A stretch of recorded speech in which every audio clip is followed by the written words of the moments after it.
Hey, with your evening story channel, I post new interesting stories every day. Subscribe and click the bell to not miss it. At school, as always, after lessons, there was noise.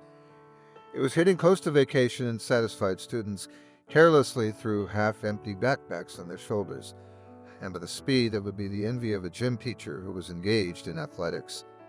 They left their native school. Teachers, seeing the students running light, pressed themselves against the wall, for it was possible to get under a passing hurricane, and to say it best without a folder in their hands or a bag. Yes, these kids are well-mannered, thought Camille, the language and literature teacher, clutching her notebook folder to her chest. It was good to have the weekend off. She and her mother lived together. Camille's mom was an elderly woman, a pensioner, the former head of their school. Raised her daughter alone. Lately, Emily had been hard of hearing, and having collected money, Camille bought her a good hearing amplifier. Her mother's eyesight was also failing. The doctors said it was possible to operate and remove the cataract in her right eye. But not for free, and the teacher's salary and small pension was barely enough for the essentials. "Nothing, my daughter, you do not worry," said my mother. "The main thing is that my blood pressure is normal. Nothing really bothers me. At my age, to 76, I still have eyesight. Well, maybe I'll ask you to read excerpts of Dostoevsky or Bunin, or poems by Gumilev or Yesenin at night. You won't say no, or excerpts from your favorite students' essays, or better yet, poems from your own dupes. Yes, this reading is just for when there is no mood at all," agreed Camille, laughing. "I like to read those myself. Believe me, in your day, you didn't have that much talent. Mom, it's virtual communication time. They will soon draw smiley faces for me to express their emotions or share their impressions of what they read and give me likes. But I don't have the right words. What to do?" And both women laughed merrily. "Thank you for the earphone, my daughter. Now at least I can hear well. I never have to strain myself." And then the neighbors asked what, and unlike a deaf person, I put one ear up and asked again. I gave birth to Emily Camille. It's too late for that. Never got married. All my life, home, work. But once in the sanatorium in the summer, I met a man. Caring, attentive, interesting conversationalist. And they started a resort romance. She returned home, tanned and happy. But the beau Stephen deceived promised golden mountains, but he never came to her. Phone number and address were wrong. Probably he was married and deceived, very naive and inexperienced in relations with men only. It was her last chance, despite the fact that she looked good, slim, well-groomed, without bad habits. But she was only 2 years away from turning 40. When she met Stephen, she didn't tell him how old she was. He didn't ask. He began to woo her beautifully, giving flowers and compliments. As it turned out later that Emily came back not alone. The woman did not know whether to be happy or sad, whether to be afraid of gossip and human judgment, but preferred to just wait impatiently and anxiously for the appearance of a small miracle, the appearance of the meaning of her lonely life, and just thank God for such happy changes. Now there is no need to be afraid of loneliness, and she would raise the child. Camille was returning home on this sunny, cheerful day full of birdsong and the sense of blooming lilacs. Camille had second shift classes. On her way back, she stopped at a store for groceries, then into a large shopping center in the women's clothing department. A slender, beautiful woman with slightly tired eyes in a dark blue suit and a soft blue blouse looked back at her from a large mirror. Camille alone knew how old her outfit was. The glasses are missing, Camille thought with an ironic grin. They were in a case in an old but roomy woman's purse that she carried with her to the store and to work, just the right size. Yes, how much does a woman need to look decent? Camille thought sadly as she stepped away from the mirror and looked at the skirts.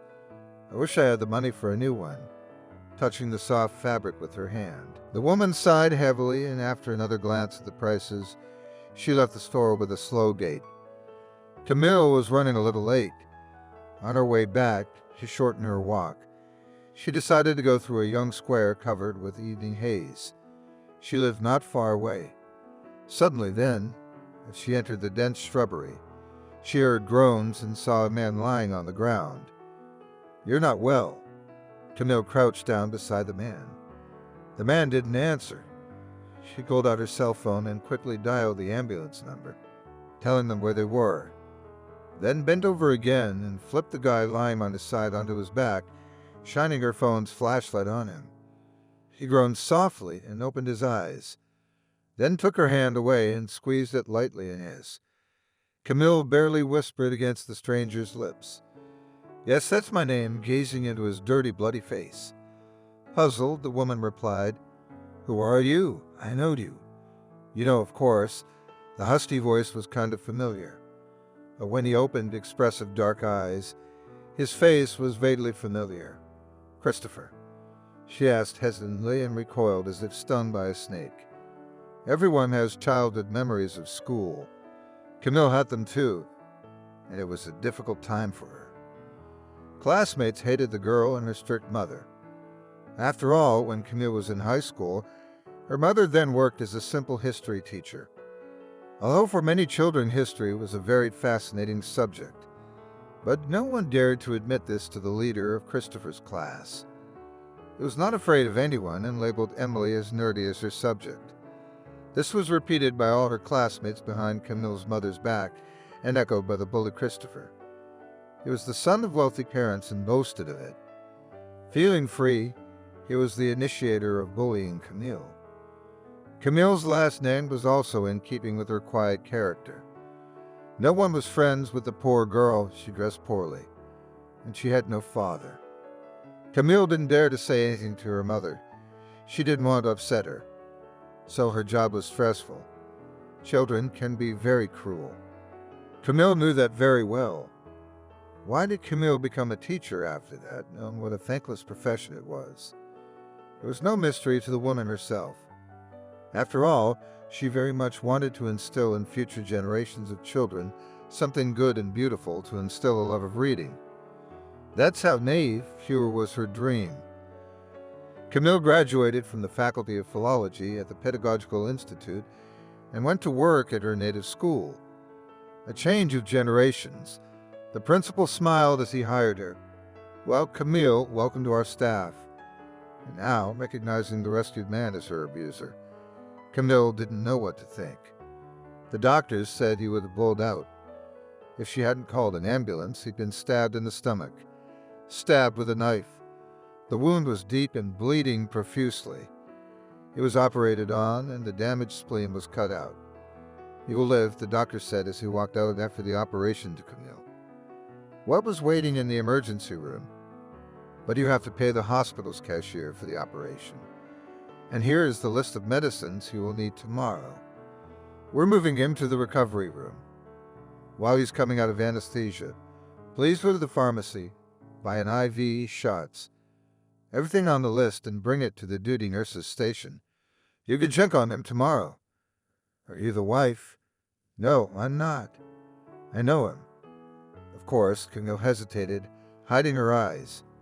She was ashamed to admit it, but she didn't have that much money. So she spent the entire credit limit on her bank card. The next day, only high school students were in school on Saturday, and she didn't have office hours. So she came to see Christopher at the hospital. "You saved my life." Camille Christopher looked fondly at the former classmate as she lay under an IV. "I know I didn't deserve it. I insulted you in high school. You would have died in that park in the late afternoon. You know, you're lucky. You got family, wife, kids, parents. How did you end up there in the first place? I know, Camille. If it wasn't for you, I'll pay you back, don't worry. I got a mother, a father for my wife and kids. No, it didn't work out. Somehow, unfortunately, the phone money got stolen. You go to them. I'll give you the address, please. They're probably looking for me, calling, worried. Even though I live apart," he suddenly squeezed her hand. "Camille, I'm sorry. I was a fool in love and a cruel, spiteful teenager who didn't know how to behave." "A fool in love at that?" Camille asked with undisguised interest. Tell me you didn't know? You were dating Cindy. You were making fun of me. Is that how you behave when you like a girl? That's what rich fools do. If they're told at home that they're the elite. If they're told you're the boss because your father's a big official. I'm sorry, Camille, I'm such an idiot. You know, you're my brightest memory and my first love. Come on, I'll get the address. You know, there's no need to get all sentimental about it. It's been and gone. I don't like to remember it. But then an old woman came through the door with tears in her eyes. My son Christopher. Nearly knocked her down, Camille thought, as she backed closer to the exit. Camille stopped. Christopher moaned. Mom, she saved my life. This is Camille, our teacher Emily's daughter. Remember, he introduced Camille. Son, so many years have passed, I don't remember already how much I owe you. And the woman took out a wallet from an expensive leather bag. It was stuffed to the brim with large bills. Camille was suddenly embarrassed, blushed, and backed further away from the woman. I don't need your money. What are you so proud of that you earn a lot? And Evelyn was the mother's name. Gave Camille a scornful look. Or a rich husband, but you don't look it. You're a teacher. It's either a diagnosis or a calling. And she smiled at her own joke. A calling. Short and angry, Camille answered, taking hold of the doorknob. But Evelyn was there in 2 steps, shoving a few bills carelessly into the woman's hand. I can give you more. Don't be shy. Just ask. Camille, please take the money. Ask Christopher. But she ran out into the corridor without saying goodbye, swallowing tears of anger and holding the crumpled bills in her hand in a daze. It was hurtful, felt humiliated. Bitterness came with shame and unpleasant memories of childhood and youth. 2 weeks passed. The sun became more and more gentle. The kids at school were getting busier and busier. One day, walking home from work, Camille heard Christopher's voice behind her. Camille. Hi. I've been discharged. I figured that out, the woman said as she turned around. Christopher was standing there with a bouquet of flowers. The scarlet roses and Christopher's equally ruddy cheeks brought an involuntary smile to Camille's lips. You look well, Christopher. And he, coming closer with his free hand, embraced his savior. Camille, let me carry your bag and take the flowers. Oh, and he held out a small package. It's a gift. Camille opened the purse. It was full of large bills, just like her mother's, she thought. I don't need the money, but I'll take the gift. Are you altruistic or rich? No, we live poor. I live with my mom, my husband. No, but it didn't work out, I know. You followed me. Yeah, I was driving to a business meeting one day a month ago. It's a normal day, Gloomy. I see you walking with some guy on your arm. My heart almost jumped out of my chest. Everything in my soul shook, and as if enlightenment around remembered your brooding eyes. They glistened with tears and resentment. Camille couldn't resist, and the man was the father of a 7th grader. Don't interrupt. I found out everything about that man and asked about you. I asked around. You're sick. Christopher saw you and remembered that he loved you. No, I saw you and realized I was still in love. I started following you, watching you, but I couldn't dare to approach you. I wanted to propose right away, and that day I waited for you near my workplace. Anyway, I didn't go anywhere near the school. I wanted to finally ask you out, to be honest, just to remind me to take you home. How or where those bastards showed up, I don't know. I followed you, and they followed me, dragged me to the park, took my watch, robbed my purse with money, took a very expensive diamond ring. Was he planning on giving it to you? And they stabbed me. You're going to ask me to marry you. Just like that. Christopher, are you out of your mind or what? What's the holdup? When I got into relationships with women, I compared every woman with you and realized I'd never find a better one. So don't think about it. And he held out a box with a ring. I bought a new one. And if I say no, then I'll ask you to think again. You're a fool, Christopher, I know, and fools don't hold grudges for long. Why don't you forgive me and we'll go to a restaurant? I'll take you to dinner. I haven't eaten all day. I was worried. I'd like to have dinner with you. Of course, I don't mind. I'm hungry, but on the condition that we order takeout and go home. You'll apologize to my mother for sure, and you'll think about my marriage proposal. You promise. I can't promise you anything. Christopher, not yet. Forgiveness has to be earned. Camille smiled, but I'll still hope and study hard. You're too late to learn your homework, student. By the way, where do you work? My dad's real estate firm. Where would I be without my dad? He's the manager. I see. It's a nice day, isn't it? It's summer soon, and vacation. And they chatted merrily. Walked through the door of a brightly lit, neon-lit, expensive restaurant. I don't know why I'm doing this. I was afraid to admit to myself that I love the quietest and most demure girl in my class. Come on, Christopher. You liked me in high school. I hated you. She glared at him. As they continued their conversation, they approached the dark house. I can't believe it. It's been so long and you haven't been to a single reunion. Why do you think that is? Anyway, I'm getting married. Have you thought about your parents?